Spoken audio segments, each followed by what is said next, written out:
ನಮ್ಮ ಮಗನಾದ ರೇಣುಕಸ್ವಾಮಿಗೆ ಕೊಲೆ ಅಪರಾಧಿಗಳಿಗೆ ಎಲ್ಲರಿಗೂ ಬೇಲಾಗಿದೆ ಅಂತ ತಮ್ಮ ಮಾಧ್ಯಮದ ಮುಖಾಂತರ ನನಗೆ ಗೊತ್ತಾಗಿದೆ. ಆದರೆ ಏನು ಅಂತ ಪೂರ್ತಿ ಮಾಹಿತಿ ನನಗೆ ಗೊತ್ತಿಲ್ಲ, ನಾವು ಟಿ ವಿ ಹಾಕಕ್ಕೆ ಹೋಗಿಲ್ಲ. ಆದರೆ ನ್ಯಾಯಾಲಯದ ಬಗ್ಗೆ ಮತ್ತು ನಮಗೆ ಪೂರ್ಣವಾದ ನಂಬಿಕೆ ಇದೆ. ತಾತ್ಕಾಲಿಕವಾಗಿ ನಮಗೆ ಬೇಲ್ ಆಗಿರ್ಬೋದು, ಆದರೆ ಅಂತಿಮವಾಗಿ ಯಾರು ತಪ್ಪಿಸ್ತಿದ್ದಾರೆ ಅವ್ರಿಗೆ ಶಿಕ್ಷೆ ಆಗುತ್ತೆ ಅಂತ ಪೂರ್ಣ ನಂಬಿಕೆ ಇದೆ.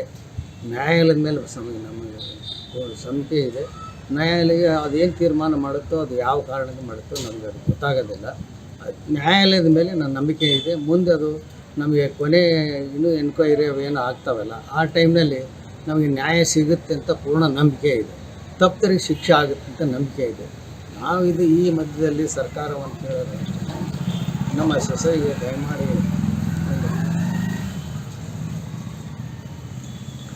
ಕಾಯಮಾದ ನೌಕರಿಯನ್ನು ಕೊಡಬೇಕಂತ ನಾನು ಅವರಲ್ಲಿ ವಿನಂತಿ ಮಾಡಿದೆ.